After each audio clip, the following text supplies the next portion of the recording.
In 1973, pipe organ builder Michael Quimby's first instrument, his Opus 1, was completed in the First Christian Church in Warrensburg, Missouri.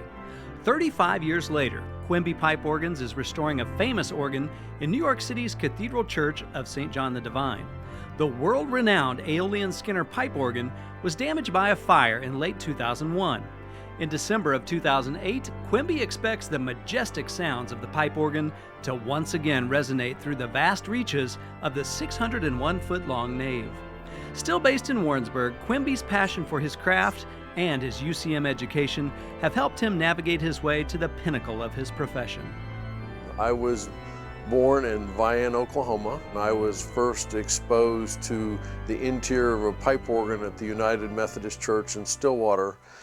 And the tour through the inside of that organ lit the fuse that has become the passion of my life, building pipe organs for worship and colleges and wherever we may find installations. Quimby's family moved to Warrensburg, where his father became the chair of the agriculture department.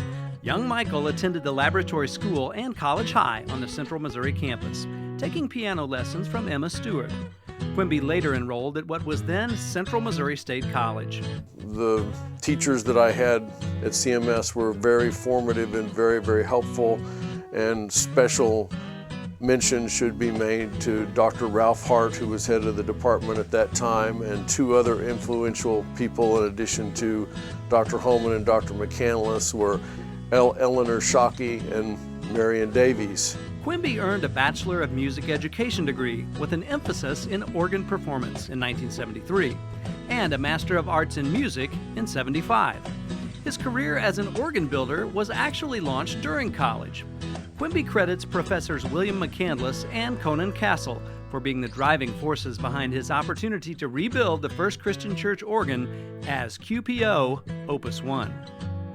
I had played at First Christian Church when I was a student here, and soon after I left to go to graduate school in Indiana, the church hired him to rebuild that instrument, built a new console, redid some of the pipe work, and basically turn an old instrument into a new instrument. Quimby also worked hard to become an accomplished organist during college. Following a brief transitional period as a vocal teacher, he launched his career as a full-time organ builder. One of the influential launching points in Quimby pipe organs was becoming curator of the Aeolian Skinner organ at the RLDS Auditorium, now Community of Christ, and that was a tremendous springboard in '82 because the staff organist there moved across the country and your reputation began to move forward. So projects begat projects. Our first significant new instrument was for First United Methodist Church in Fort Smith, Arkansas. Today, Quimby Pipe Organs has 15 full-time employees and uses subcontractors on major installations. Virtually every part of the instrument is built at the Warrensburg facility, except for the solid-state components, keyboards, and blowers. Quimby is unique among builders of its size because it features its own pipe shop. In our shop, the skill of the craft is taken very seriously because everybody knows that what they're creating has the potential to outlast them for hundreds of years. Employees like our head voicer, Eric Johnson, will stamp his name on the block of a reed pipe. Quimby stays at the forefront of his craft by participating in industry associations. The firm is currently serving its third term as president of the Associated Pipe Organ Builders of America. The company is a member of the American Institute of Organ Builders, and Quimby is also an enthusiastic supporter of young organists in the American Guild of Organists Quimby Rising Stars competition in all 9 regions. He enjoys helping develop new talent and knows that without organists, there's no need for organ builders. As an organ builder, Quimby is particularly fond of his Opus 55, located in Gano Chapel at William Jewell College in Liberty, Missouri. In the nimble hands and feet of Associate Professor of Music Anne-Marie Rigler, Quimby's instrument delivers a sound that's appreciated across the campus.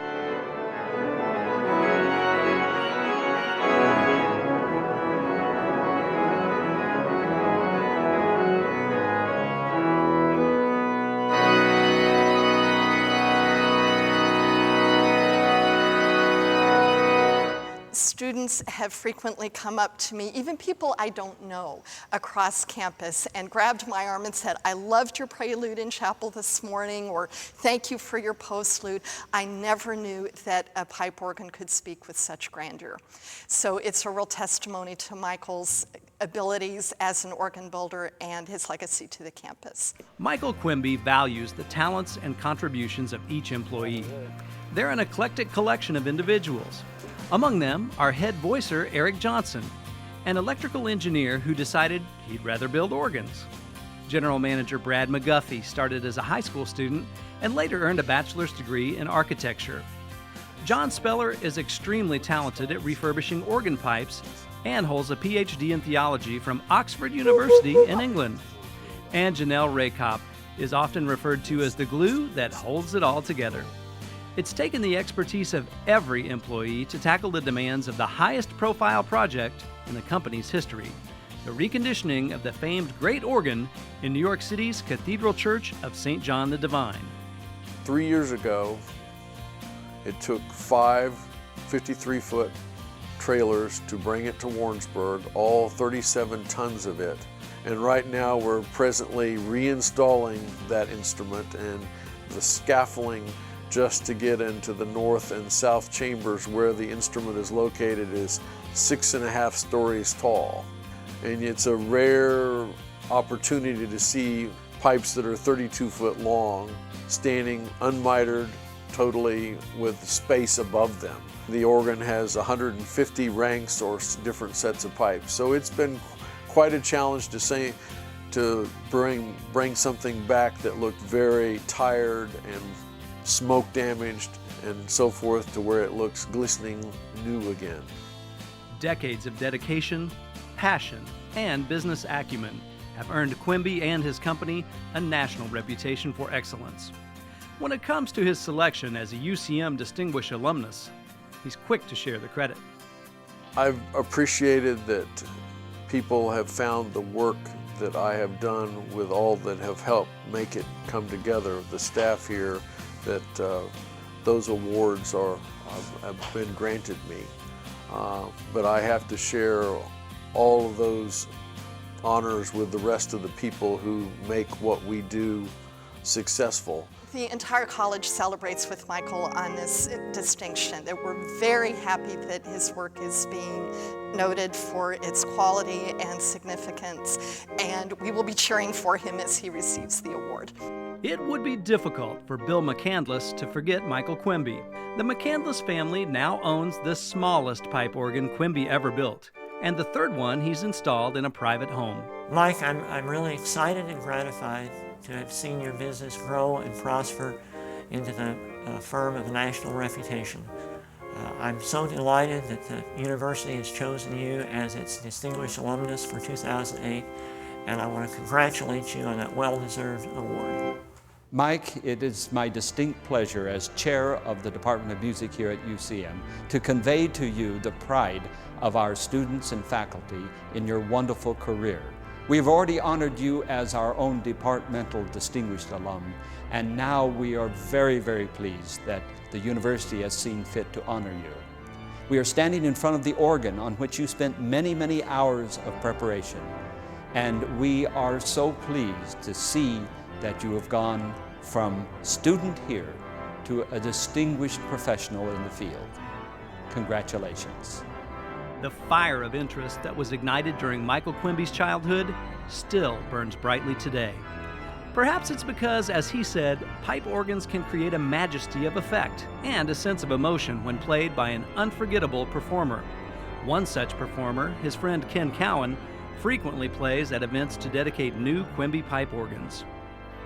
He always brings something special and memorable to that event, and Ken is one of my best friends, and it's interesting because he's 33 and I'm 57, to have that kind of relationship where you see things from a different perspective, and it encourages growth, because once you stop growing in your career, then that's where things come to an end, and I'm not ready to stop. Please join the University of Central Missouri Alumni Association in honoring 2008 Distinguished Alumni Award recipient, Mr. Michael Quimby.